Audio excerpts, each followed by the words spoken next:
Si usted quiere saber quién es Jesús, lea el Evangelio de Marcos. Lea del capítulo 1 al capítulo 8 hasta el versículo 9. Allí le va a narrar bien quién era Jesús. Y después del versículo 9 del capítulo 8 al final, usted va a poder encontrar cómo Marcos se refiere a quiénes eran los discípulos. Y es interesante, hermanos, que notemos que el Señor Jesús hace esta pregunta a sus discípulos. ¿Quiénes eran los discípulos del Señor Jesús? Los seguidores de Jesús. ¿Conocían a Jesús los discípulos? Sí. Vivían, ¿verdad?, con el Señor Jesús. Comían con Él, dormían con Él, caminaban con Él, predicaban con Él. Vieron los milagros que el Señor hizo. Entonces preguntar si ellos conocían al Señor Jesús, ¿verdad? De repente es una pregunta que nosotros podíamos catalogar o marcar de absurda, ¿verdad? ¿Cómo no van a conocer a Jesús si caminaron con Él más de 3 años? Sin embargo, hermano, cuando el Señor Jesús los cuestiona, ¿y ustedes quiénes dicen que soy yo? ¿Por qué se imaginan ustedes que el Señor les hace esta pregunta? ¿Qué pasa por nuestra mente si el Señor Jesús nos preguntara a cada uno de nosotros, ¿qué soy para ti? ¿Quién es Jesús en tu vida? Quizá usted tenga el conocimiento, bueno, Jesús es el Hijo de Dios y es acertado. Quizá usted pueda decir, Jesús es el Redentor del mundo, es acertado. Jesús fue es Dios que nació, ¿verdad?, en Belén y tomó forma de humano y nació, ¿verdad?, a través de la Virgen María. Es cierto también. Pero lo que Jesús se refiere, amado hermano, la pregunta que Jesucristo le hace a sus discípulos es más profunda. Si usted sale a la calle y usted pregunta a la mayoría de las personas, ¿quién es Jesús?, ¿tendrán una respuesta acertada de quién es Jesucristo? Espiritualmente quizá no, pero teóricamente es posible que sí, ¿verdad? En teoría sí sepan, porque celebramos la Navidad, celebramos el nacimiento de Jesús, ¿verdad? Aunque no lo hacemos en la fecha correcta, pero lo hacemos por esa razón. Cuando se celebra la Semana Santa, la Semana Mayor, ¿qué celebramos, hermanos? La pasión de Cristo, la crucifixión del Señor Jesucristo, su resurrección. Pero esta pregunta, hermanos, va más allá. ¿Quién es Jesús? Ciertamente, hermanos, mire, si usted ha leído acerca de Job, se va a dar cuenta que Job, el Señor lo presenta delante de Satanás. A ver, vayamos al libro de Job rápidamente. Job capítulo 1, gloria a Dios. Dice el versículo 1, hubo un varón en tierra de Uz llamado Job, y era este hombre, ¿cómo dice? Perfecto, recto, temeroso de Dios y apartado del mal. Siéntese, hermanito, muchas gracias. Entonces, ¿Dios conocía a Job? Sí. Ahora la pregunta es, ¿conocía Job a Dios? ¿Qué piensa usted? ¿Qué opina usted? ¿Cómo dice que vivía Job? Que era bendecido, tenía muchas propiedades, muchas posesiones. Sin embargo, si usted busca capítulo 38 de Job, ahora Dios está hablando con Job. Y en los últimos capítulos de este hermoso libro, gloria a Dios, usted va a mirar cómo ahora Job se expresa de Dios. Capítulo 33.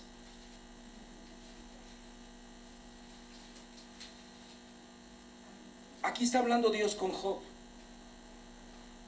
Y el Señor se presenta con Job de una manera, ¿verdad? En el versículo 1 le dice, por tanto, Job, ahora oye mis razones. Ahora escucha tú mis palabras. Y le dice Dios, ahora yo hablaré y tú guardarás silencio.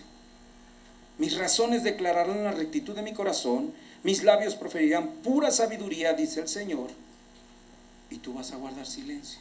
Y por eso Job llega a la conclusión de decir, antes, dice, de oídas te había oído, mas ahora mis ojos te ven. Entonces la pregunta es, ¿conocía Job a Dios? No, no lo conocía, hasta que Dios se le reveló. hasta que Dios permitió que fuera probado, que pasara por esa situación que todos conocemos, ¿verdad? La historia de Job. Entonces, cuando Job llega en esa condición de humildad, entonces puede entender quién era Dios. Ahora la pregunta es para nosotros, hermanos. ¿Sabemos quién es Jesús? ¿Sabemos quién realmente es el Salvador del mundo, el Hijo de Dios? Mire, vamos a solamente desglosar unos cuantos puntos. Dice la Escritura que cuando Dios creó al hombre, también le dio toda la autoridad. Vayamos al libro de Génesis, capítulo 1, versículos 27 y 28. Gloria al Señor. Dice la Biblia: y crió Dios al hombre a imagen de Dios lo crió, así como está usted sentado. Varón y hembra los crió. Y dice el 28, y los bendijo Dios, y díjoles Dios: fructificad, multiplicad, y henchid la tierra. Y luego dice, ¿y qué? Y sojuzgadla, y señoread en los peces de la mar, y en las aves de los cielos, y en todas las bestias que se mueven sobre la tierra. ¿De quién era la autoridad? De Adán. ¿Quién se la había dado? Dios. ¿Quién era el dueño del mundo? Dios. ¿Quién es el dueño del mundo hoy en día? Dios. Entonces, cuando Adán y Eva son tentados y no vencen la tentación, ¿saben qué es lo que pasa? Dios le decía a Adán: el día que comas del fruto de este árbol, del bien y del mal, ciertamente morirás. La muerte, le decía yo a los jóvenes en la mañana, no fue una muerte física, fue una muerte espiritual. Entró la enemistad entre el hombre y Dios. ¿Por qué? Por el pecado, por la desobediencia. Y no solo fue eso, el hombre, al pecar contra Dios, la autoridad que Dios le había dado, ¿quién cree que la tomó? Satanás. Ahora la autoridad ya no era del hombre. Ahora el gobierno de este mundo ya no era del hombre. Ahora quien sojuzgaba la tierra ya no era Adán, era el enemigo de Dios. Pero Dios, que es grande en amor y rico en misericordia, había provisto un plan de salvación. Le da la gloria al Señor. Dios, cuando se da cuenta que Adán y Eva han desobedecido, antes de juzgar al hombre, Dios hace un juicio investigador. Ahí mismo donde está, capítulo 3, gire su hoja, Génesis capítulo 3, y vamos a encontrar cómo el Señor empezó a investigar qué había pasado. Aunque Dios ya sabía, para términos legales, cuando un hombre presenta una acusación ante un juez, se necesitan ¿qué? Pruebas, ¿verdad? Para acusar a una persona se necesitan evidencias. Ahora Dios investiga. Y mire con lo que dice en el versículo 8. Y oyeron la voz de Jehová Dios que se paseaba en el huerto. Capítulo 3 del Génesis, versículo 8. Dice, al aire del día. ¿Y qué hizo el hombre? Se escondió. Y su mujer, dice, de la presencia de Dios entre los árboles del huerto. Y llamó Jehová Dios al hombre y le dijo, aquí está la primera pregunta: ¿dónde estás tú? Y luego mire la segunda pregunta que le hace el Señor, versículo 11. Y díjole, ¿quién te enseñó que estabas desnudo? Y la tercera pregunta, ¿has comido del árbol de que yo te mandé no comieses? Y luego le dice en el versículo 13, entonces Jehová Dios dijo a la mujer, ¿qué es lo que has hecho? Dios le estaba diciendo a Eva, lo que yo te había dado, lo que yo había creado para que tú vivieras feliz, se lo has entregado a mi enemigo, aquel que te desprecia, aquel que te detesta, aquel que te quiere matar, quiere robar tu felicidad y te quiere destruir. Tú le has dado el gobierno de esta tierra. Repito, ¿quién era el dueño? ¿Quién es el dueño de la tierra? Dios. Pero entonces, ¿cómo es que Dios, siendo el dueño de la tierra, no tomó su autoridad, verdad? Y dijo, a ver, Satanás, ¿ha visto cuando dos niños, verdad, están discutiendo por un juguete? ¿Verdad? Llega el papá y dice, a ver, esto es tuyo. Y se lo da al dueño legítimo. ¿Por qué Dios no hizo eso? Porque su justicia del Señor es tan grande, hermano. Es tan grande, de verdad, que mire, el día que usted comprenda quién es Jesús, va a poder entender esta gran incógnita, esta gran pregunta. ¿Por qué el Señor no tomó su autoridad y dijo, a ver, las cosas van a ser así, las cosas conmigo son claras, las cosas son transparentes? ¿Por qué Dios no enjuició luego a Adán y a Eva? Porque es justo. Primero, ¿qué hizo? Investigó. Primero se documentó. Cuando halló al hombre culpable, entonces, ¿qué hizo el Señor? Miremos lo que dice. Dice el versículo, gloria al Señor, 15. Dice, y enemistad pondré entre ti y la mujer, y entre tu simiente y la simiente suya. Esta te herirá en la cabeza y tú le herirás en el calcañar. Ahí el Señor, ¿sabe qué hizo? Fundó la iglesia. Ahí fundó la iglesia. Cuando Él permitió que hubiera un plan de redención, se está refiriendo a que iba a haber algo que iba a redimir al hombre. Dice, te voy a demostrar cómo en mi justicia yo puedo hacer que ese hombre sea limpio delante de mis ojos nuevamente. No a través de su justicia. Por eso fue necesario que el Hijo de Dios bajara del cielo, dejara su trono de gloria y viniera a vivir como uno de nosotros para darnos nuevamente la autoridad que Dios nos había ya dado. Pero Adán y Eva se la habían entregado ¿a quién? A Satanás. Ahora, comprendamos esto, hermanos. Cuando ya el Señor llega a la tierra, dice la Escritura que fue bautizado, ¿verdad? En el Jordán. ¿Quién bautizó al Señor Jesucristo? Juan el Bautista. El Señor Jesús es bautizado. Busque por favor el Evangelio de Lucas. Vamos a usar mucho la Biblia, hermanos. ¿Por qué? Porque la Biblia es quien nos va a llevar a toda verdad. Evangelio de Lucas, gloria al Señor, capítulo 4. Dice la Biblia que luego que el Señor fue bautizado, fue llevado al Espíritu al desierto. En el Espíritu al desierto. Y dice que ahí ayunó, ¿cuántos días? 40 días y 40 noches. Y luego que sale del ayuno, ¿qué es lo primero que el Señor se encuentra? Una tentación, ¿verdad? Aquí vemos cómo está el enemigo de nuestras almas. Vamos a mirar solamente el versículo 5 y 6. Ponga atención en esos versículos. Dice, la segunda tentación que Satanás le presenta al Señor. Primero lo tentó con el pan. Y después en el versículo 5 le dice, y le llevó el diablo a un alto monte. ¿Y qué le mostró? En un momento de tiempo, todos los reinos ¿de dónde? De la tierra. ¿Quién era el dueño de la tierra? Jesucristo.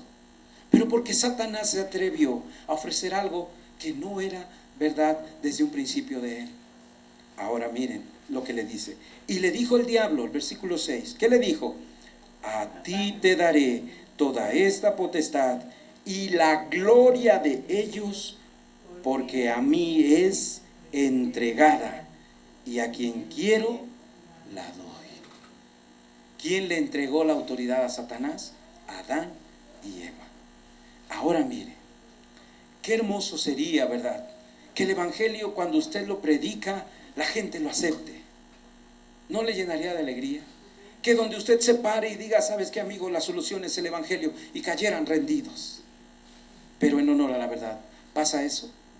¿Verdad que no? ¿Sabe qué le estaba ofreciendo Satanás al Señor Jesús? Dice, si tú me rindes gloria y honor, lo que tú quieres hacer, ¿cuál era el plan del Señor Jesucristo? Redimir al hombre, ¿verdad? Y que el hombre aceptara a Dios. Dice el Evangelio de Juan, capítulo 1, versículo 3, a lo suyo vino, dice el 11, y los suyos no le recibieron. Lo que Satanás le estaba diciendo, te van a rechazar. Yo le pregunto algo, ¿sabía Jesús que lo iban a rechazar? Sí sabía. ¿Sabía que iba a morir en la cruz? Sí sabía. Pero eso no detuvo el plan de salvación del Señor. Ahora Satanás lo tienta de esta manera. Qué astuto es el diablo, ¿verdad? Le dice, mira, todo esto ya me lo dieron, pero yo te lo voy a regresar. Fíjate qué bueno soy, Señor Jesús, te lo voy a dar, solo adórame. Y ellos te van a recibir, no va a haber ningún inconveniente en que ellos te acepten como el Mesías, solo adórame. ¿Y qué dijo el Señor? Escrito está que al Señor tu Dios solo adorarás y a Él solo servirás. Era grande la tarea del Señor Jesús.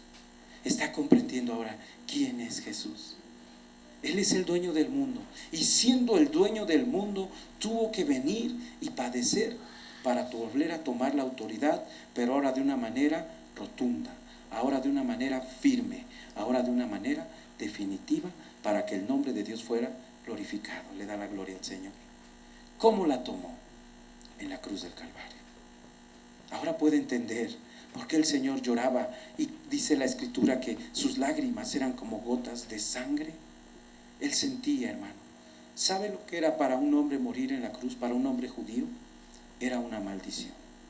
Morir en la cruz, crucificado, no era para cualquier hombre, era solamente para los enemigos de Israel. ¿Y quiénes eran los enemigos de Israel? Los enemigos de Dios. El Hijo de Dios, el Hijo del Padre, tuvo que venir a morir como un enemigo de Dios para darle vida a usted y a mí. ¿Comprende ahora quién es Jesús? ¿Va entendiendo lo que hizo el Señor Jesús? Jesús no solo es un nombre, hermano. Jesús es algo que lleva en sí mismo, hermano, el poder de transformar las vidas cuando uno lo conoce. Le decía yo a los jóvenes, un cristiano no es aquel que solamente va al templo, lee la Biblia, ora o ayuna. Un cristiano es el que conoce a Jesús y el que ama al Señor Jesús y sigue sus ejemplos, sigue sus instrucciones. Eso es ser cristiano. ¿Quisiera usted saber quién es Jesús realmente? ¿Quisiera un encuentro personal con el Señor Jesucristo? Cuando el Señor Jesús estaba por partir a los cielos, hizo algo tremendo, hermano. Mire, nos dio autoridad por sobre todas las cosas. Dice la Escritura que Jesucristo ya había resucitado, había vencido a la muerte. Y el Evangelio de Marcos, si usted se toma un espacio en su casita y lo lee, se va a dar cuenta que Marcos narra la vida de Jesús como si fueran escenas, ¿sí? Como si fueran capítulos de la vida de Jesucristo. Lo narra de una manera tan hermosa que es muy sencillo, muy simple comprender cuál era el plan de Dios. Jesucristo, en primer lugar, vence a los endemoniados. Cuando llega a la tierra de Gadar, ¿verdad? Dice que le sale un endemoniado y le dice, ¿cómo te llamas? ¿Cómo le dijo que se llamaba? Legión. ¿Se da cuenta? Eran miles de demonios ahí. Sin embargo, el Señor los venció. Después resucitó a la hija de Jairo. Ahí, ¿a quién venció al Señor Jesús? A la muerte. Le da la gloria al Señor. Jesucristo podrá vencer cualquier obstáculo que usted y yo tengamos esta noche. A cualquier problema que usted ha tenido, ¿verdad? Y que no ha podido resolver. ¿Cree que el Señor Jesús pueda cambiar las cosas? ¿Verdad que sí? Pero mire lo que dijo el Señor. Vaya por favor al Evangelio de Mateo, capítulo 28, versículo 16. Recuerde algo, el tema es ¿quién es Jesús? ¿Quién es Jesús? Y ahora vamos a mirar lo que Jesucristo hace antes de ir. Gloria a Dios. Evangelio de Mateo, capítulo 28, versículo 16. ¿Cómo dice la Escritura? Mas los 11 discípulos se fueron ¿a dónde? A Galilea, al monte donde Jesús les había ordenado. Y como le vieron, ¿qué dice? Le adoraron, mas algunos que dudaban. Y llegando Jesús, les habló diciendo, toda potestad me es dada en el cielo y en la tierra. Por tanto, id y doctrinad a todos los gentiles, bautizándolos en el nombre del Padre y del Hijo y del Espíritu Santo, enseñándoles que guarden todas las cosas que os he mandado.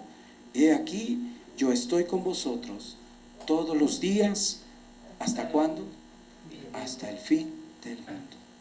Ahora el Señor Jesús, la autoridad que le había sido dada a Satanás, se la arrebata. Y usted leyó que dice, toda potestad. La palabra potestad se transcribe autoridad. Toda autoridad me es dada en el cielo y en la tierra. Y el apóstol Pablo lo describe de una forma más profunda. Dice el Señor, para que en el nombre de Jesús se doble toda rodilla de lo que está en el cielo, en la tierra y aún debajo de la tierra, y que toda lengua confiese que Jesucristo es el Señor. Quizá habíamos tenido un concepto muy vago de quién era Jesús, muy corto. Jesucristo vino y tomó la autoridad. Por eso, cuando usted pide algo en el nombre de Jesús, dice la Biblia que usted lo va a recibir o no lo va a recibir. ¿Qué dice la Biblia? Dice la Biblia que sí lo va a recibir. ¿Dónde lo dice? A ver, vamos a leer. San Juan 3:17. Gloria al Señor. Con esto termino, hermano. San Juan 3:17.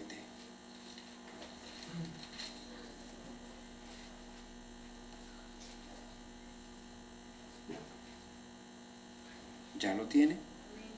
Dice, porque no envió Dios a su Hijo al mundo para que condene al mundo, mas para que el mundo sea salvo por él. Ahora busque el capítulo 14.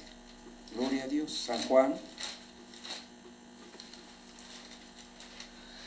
capítulo 14. Dice el versículo 13. Y todo lo que pidiereis al Padre, ¿en quién? ¿En quién? ¿En el nombre de quién? En el nombre de Jesús.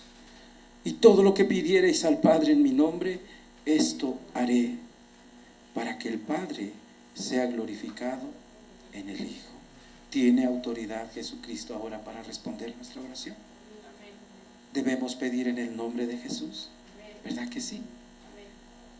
¿Usted cree que si el Señor Jesucristo sacó a Lázaro de la tumba después de 4 días de muerto, ya hedía, ya la putrefacción estaba avanzando en su cuerpo, y el Señor lo sacó? ¿Cómo lo sacó, hermano? Dice la Escritura que la tradición judía era envolverlos así como momias en una sábana con vendas aromáticas. ¿Cómo iba a salir Lázaro si estaba atado? ¿Ha leído cómo dice el Señor? Desatadle y dejadle ir. ¿Cómo habrá salido Lázaro?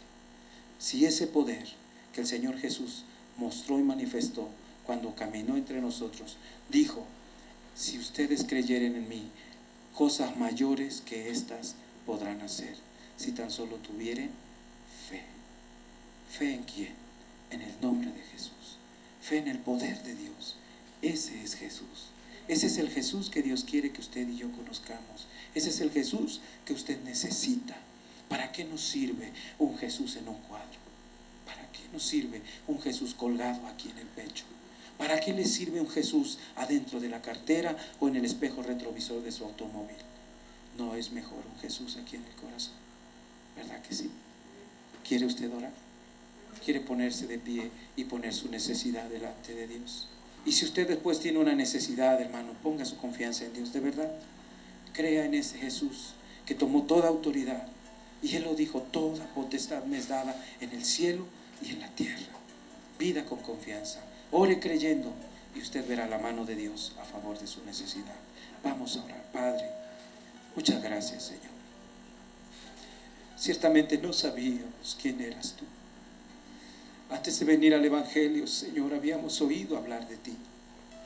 Quizás, Señor, desde niños nos habían enseñado rezos, canciones, oraciones, que intentaban, Señor, manifestar en nuestra vida lo que tú eres. Pero solo tu bendita palabra, Señor, nos lleva a conocer toda verdad. Solo tu palabra, Señor, nos lleva al conocimiento pleno de lo que tú eres.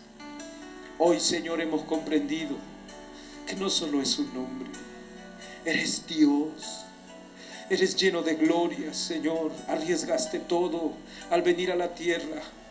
Por eso Satanás te tentaba, por eso Satanás intentó matarte, por eso Satanás ha intentado destruir el legado que tú dejaste, que es tu amada iglesia. Pero nada prosperará, Señor, porque ahora te conocemos. Ahora sabemos quién eres. Ahora sabemos, Señor, lo que eres, lo que significas, el valor, Señor, que tenemos delante de ti. Cuando la Escritura dice, porque de tal manera amó Dios al mundo. Quizá no habíamos tomado el valor completo de esta frase, pero ahora lo entendemos, Señor. Nos has amado desde el principio, Señor, del mundo, y hasta el fin del mundo, Señor, tú nos amas.